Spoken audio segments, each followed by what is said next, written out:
Selamat pagi yang saya hormati Bapak Ibu penguji ujian kinerja PPG dalam jabatan kategori 1 Angkatan 3 LPTK Universitas Negeri Surabaya.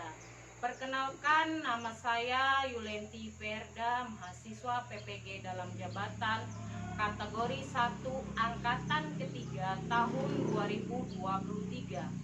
Pada hari ini 5 Maret tahun 2024, saya akan melaksanakan uji kinerja praktek pembelajaran di SMA Negeri 1 Tanah Siang dengan materi statistika histogram kelas 10 menggunakan model pembelajaran Discovery Learning.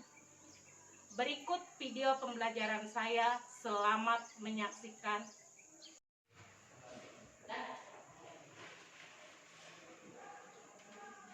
Selamat pagi semua. Pagi, Bu. Gimana kabar hari ini? Luar biasa. Sehat? Sehat, Bu. Puji Tuhan kalau sehat. Semangat pagi. Pagi. Luar biasa. Tetap semangat terus. Sip, mantap begitu. Sebelum kita mulai, siapa yang memimpin doa hari ini? Ayo Ina, silakan. Teman-teman, sebelum kita memulai pelajaran, marilah kita berdoa menurut agama dan kepercayaan kita masing-masing. Berdoa dimulai. Ya. Sekarang Ibu tanya dulu. Siapa yang tidak hadir hari ini? Hadir semua. Bagus, lengkap kita hari ini ya. Hadir semua. Berarti hari ini penuh dengan semangat dong. Ya, Bu. Iya, mantap. Pagi hari ini kita akan mulai yaitu tentang pokok bahasan baru, yaitu tentang statistika. Sub pokok bahasannya yang kita pelajari yaitu tentang histogram. Tapi sebelum Ibu masuk ke statistika atau histogram, Ibu mau tanya dulu. Di SMP, diagram apa saja yang pernah kalian pelajari? Ayo, siapa yang? Ya, Andin. Apa? Diagram batang, diagram garis, dan diagram lingkaran. Iya, kata Andin, kalian di SMP pernah mempelajari tentang diagram batang, diagram garis, dan diagram lingkaran. Sekarang Ibu tanya lagi nih, karena sudah pernah lihat diagram batang, diagram garis, dan diagram lingkaran. Ibu tanya lagi, diagram batang apa? Ayo, diagram batang apa? Ayo Chelsea, apa? Menggunakan batang-batang vertikal atau horizontal untuk mempresentasikan frekuensi atau jumlah dalam kategori atau rentang nilai. Setiap batang memiliki satu kategori atau rentang nilai. Iya, dia menampilkan, kalau diagram batang menampilkan ya bentuk batang ya.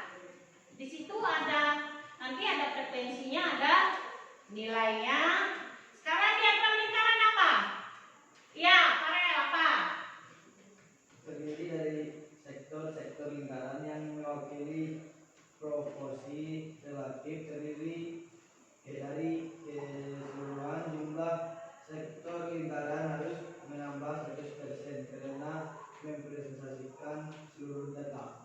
Oh, berarti Farel ini kalau Ibu simpulkan, kalau diagram lingkaran menurutnya itu satu putaran itu mempresentasikannya menggunakan 100%. Iya, benar. Apa yang dikatakan Chelsea dan dikatakan Farel tadi benar. Kalau diagram batang itu secara garis besar kita lihat itu seperti batang yang berbentuk vertikal atau horizontal.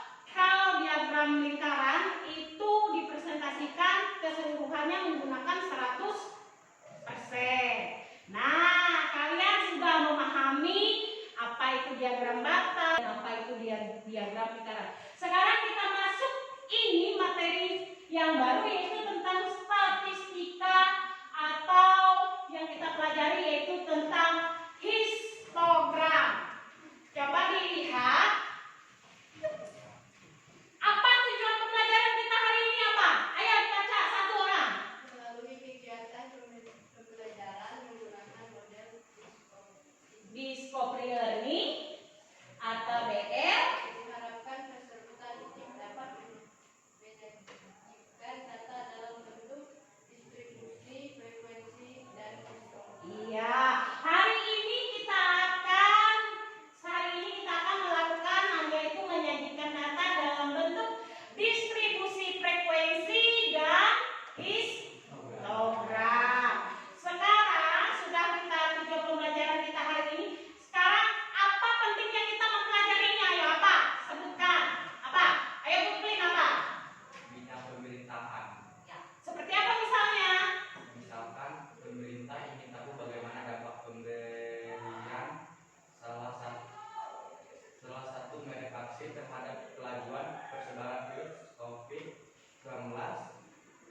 Itu manfaatnya di bidang pemberitaan. Sebelum kita masuk ke membuat tabel distribusi frekuensi dan menggambar histogram dan poligon, coba perhatikan apa permasalahan yang Ibu tampilkan. Permasalahannya itu pada zaman pandemi COVID-19 melanda seluruh dunia. Setiap harinya jumlah pasien yang terinfeksi virus COVID-19 terus bertambah. Pada tabel berikut kalian dapat melihat rata-rata pertambahan pasien baru positif COVID-19 setiap minggunya di provinsi DKI Jakarta.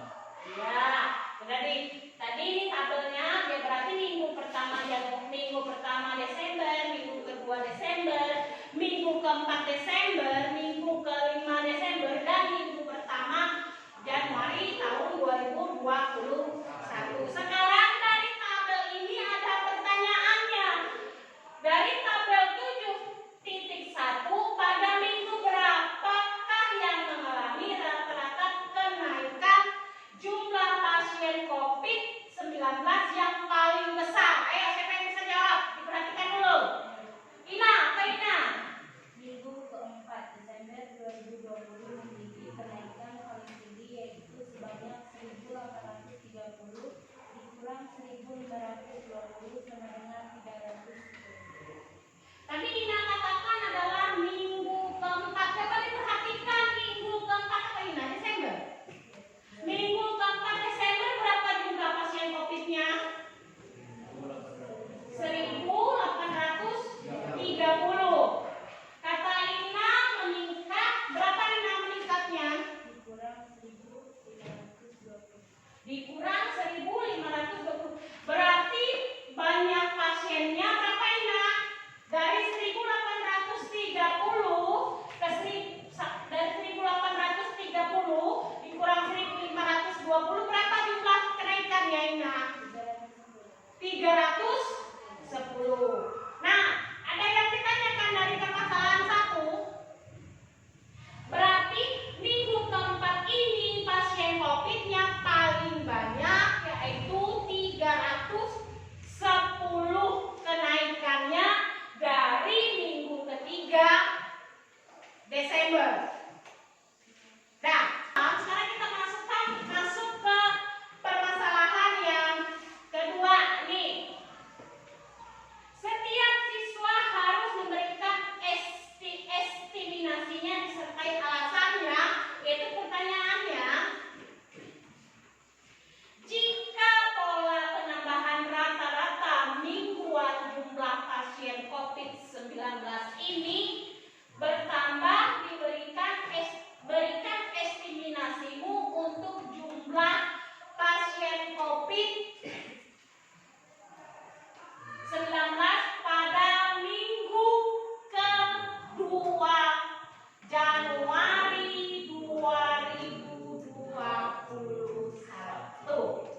selalu sama besarnya. Pada diagram kata itu bukan sama. Iya, tadi bilang 7 bel tadi. Bilang 7 bel tadi yang pertama apa? Histogramnya apa? 7 bel. Histogramnya saling menempel. Kalau diagram batangnya pisah. Kalau histogramnya saling nempel, kalau diagram batangnya pisah. Lebarnya seperti apa tadi 7 bel? Sama. Yang sama apa? Diagram batang atau histogram yang sama lebarnya? Yang sama lebarnya yaitu diagram batang. Yang ini tidak selalu sama. Ada lagi? Ada Bu. Apa, Bagas? Data pada diagram batang merupakan data yang bersifat kategori yaitu merek HP. Sedangkan data pada histogram merupakan data kuantitatif atau data berupa bilangan, yaitu lama waktu penggunaan HP. Iya, bilang Bagas tadi apa, Gas? Data pada diagram batang bersifat kategori, yaitu merek kan? Merek. Kalau pada histogram apa? Merupakan data kuantitatif atau data berupa bilangan. Berupa data kuantitatif atau berupa bilangan seperti apa?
menjadi F dengan rumus 1 tambah 3,3 log N 1 tambah 3,3 log 45 1 tambah 3,3 dalam kurung 16 kali 5. Jawabannya 6,45. Dibulatkannya berapa? Dibulatkan menjadi 7. Ya, dibulatkan gitu. Oke, sama nggak? Sama, Bu. Good plan sama tidak? Kelompok good plan. Sama, Bu. Kelompok Randy? Sama, Bu. Baca, Jaka. Sama, Bu. Ferdi? Sama. Sama, oke, sama. Apa lagi? Panjang kelas Pi sama dengan R kali K. Pi sama dengan 34 kali 7. Pi sama dengan 4,58 dibulatkan menjadi 5. Nah, sama tidak? Sama, Bu. Oke, sama. Selanjutnya apa lagi? Selanjutnya apa lagi? Membuat tabelnya. Ya, silakan. Tadi jangkauannya berapa? Jangkauannya berapa tadi? Berapa jangkauannya? 34. Banyak kelas berapa? Berapa banyak kelas tadi? Katanya sama. Ayo, berapa? Banyak kelas? Dibulatkan tadi berapa? Katanya sama tadi. 7. Panjang kelasnya berapa?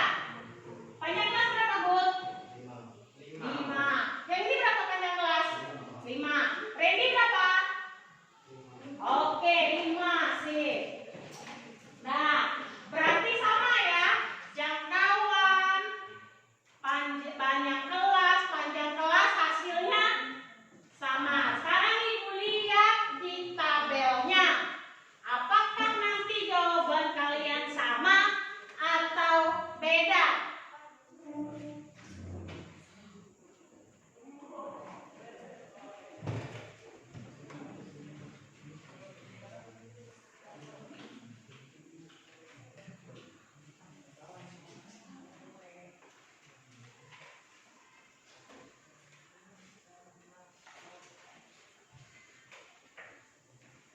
Dilihat ini, sama atau beda dulu? Ayo. Itu dia sudah 61 sampai 65. Sama nggak dari 1 sampai 65? Sama nggak? Sama, Bu. Sama. Ya, oke. Nanti Ibu lihat di frekuensinya sama apa tidak? Jangan dibikin.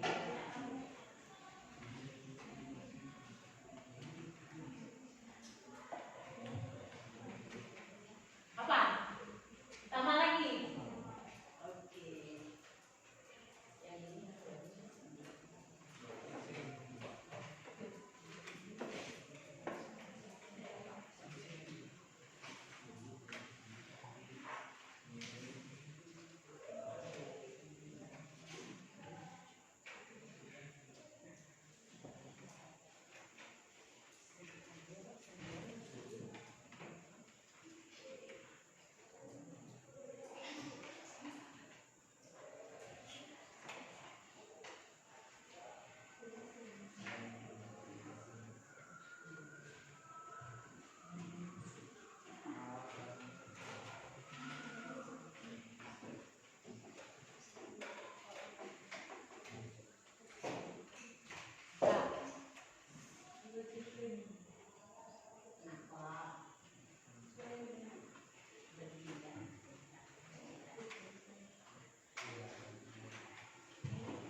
Dan diperhatikan yang dengan kalian kerjakan, beda atau sama?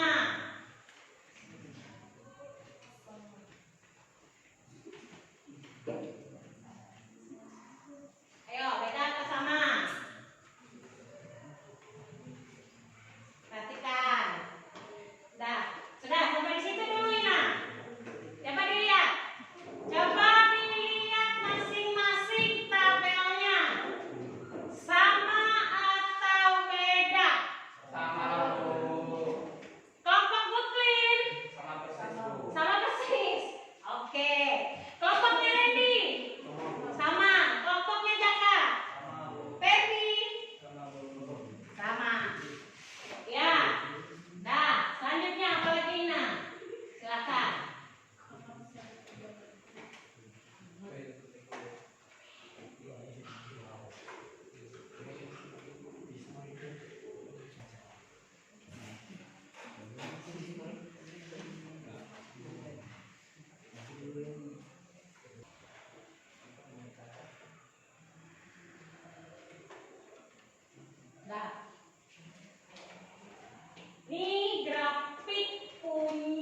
bawah. Iya, untuk membuat grafik atau membuat histogram itu bisa menggunakan kelas interval, yaitu 60,5, 65,5, atau menggunakan 60,5, 65,5. Itu apa tadi dikatakan? Tepi, kelas bawah, dan kelas atas.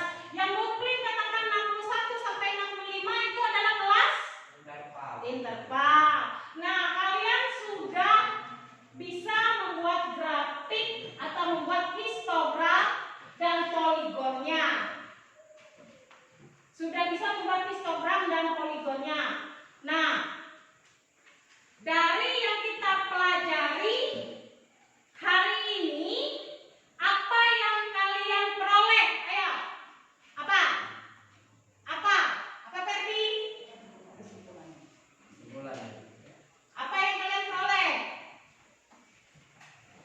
Apa? Apa? Histogram adalah diagram yang terdiri dari batang-batang yang saling berhimpitan, sumbu mendatar mewakili kelas-kelas interval, sedangkan sumbu tegak mewakili frekuensinya. Pada sumbu mendatar ditulis tepi-tepi kelas interval dan tinggi batang menunjukkan frekuensi kelas interval. Histogram juga merupakan penyediaan data kelompok yang ditampilkan dalam distribusi frekuensi. Oke, benar. Itu kesimpulannya. Histogram itu di apa tadi Ferdi? Histogram adalah diagram yang terdiri dari batang-batang yang saling apa? Berhimpitan. Berhimpitan. Ini yang namanya saling berhimpitan ini. Nih, antara batang yang ini dengan yang ini yang namanya berhimpitan. Apalagi tadi Ferdi? Berhimpitan. Sumbu mendatar mewakili kelas-kelas interval. Sumbu mendatar mewakili kelas-kelas interval. Tadi ada yang namanya kelas interval 61 sampai 65. Ada yang menggunakan tepian bawah dan tepian atas. Ya, apalagi Ferdi? Sedangkan sumbu tegak mewakili frekuensi. Iya, tetap sumbu tegak mewakili frekuensi. Apalagi? Pada sumbu mendatar ditulis tepi-tepi kelas interval dan tinggi batang menunjukkan frekuensi kelas interval. Oke, benar. Apalagi? Histogram juga merupakan penyajian data kelompok yang ditampilkan dalam distribusi frekuensi. Oke, histogram merupakan penyajian data kelompok yang ditampilkan dalam distribusi frekuensi. Ya, apa langkah-langkah dalam menentukan tabel distribusi frekuensi apa? Bagas, ya. Langkah-langkah membuat tabel distribusi frekuensi adalah: 1.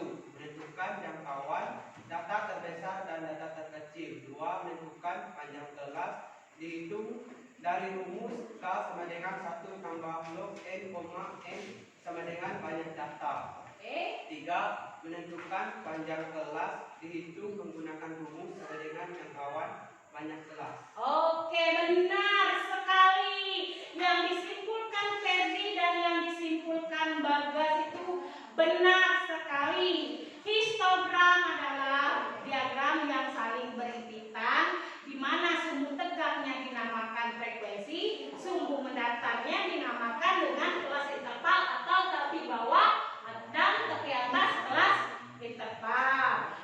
Ada juga yang menyatakan histogram adalah menyajikan data kelompok dalam bentuk tabel distribusi. Yang dikatakan Bagas tadi untuk menentukan tabel distribusi adalah yang pertama menentukan jangkauan, yang kedua panjang kelas, dan yang ketiga banyak kelas. Ada yang ditanyakan? Ada? Jelas semua? Kalau jelas semua, sekarang Ibu sebelum Ibu memberikan tugas akhir, Ibu mau kita berrefleksi dulu. Ibu bagikan. Silakan dijawab dan ditulis, nanti dikumpulkan. Kumpulkan lagi kalau sudah. Ya. Sudah? Sudah?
Oke.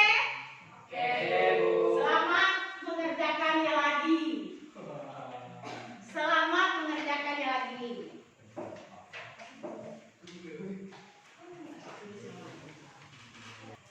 Sudah, oke, kumpulkan kalau sudah, ayo kumpulkan. Kumpulkan ke sini.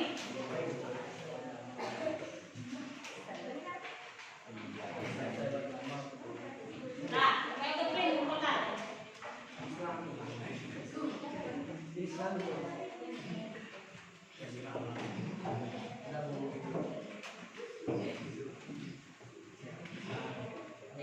Kasih.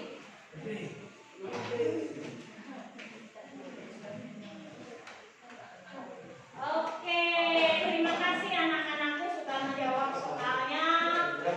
Ya, sebelum kita mengakhiri pembelajaran kita hari ini, minggu depan kita mempelajari materi yang baru, sambungan dari yang kita pelajari hari ini, yaitu tentang statistika. Minggu depan kita mempelajari tentang tentang ukuran pemusatan data, baik data berkelompok maupun data tunggal, yaitu mean, median, modus. Kita pelajarinya minggu depan. Untuk hari ini, sebelum kita mengakhiri pembelajaran, siapa yang memimpin kita dalam doa? Silakan. Oke, Ferdi. Teman-teman, sebelum kita mengakhiri pelajaran kita hari ini, marilah kita berdoa menurut agama dan kepercayaan kita masing-masing. Doa.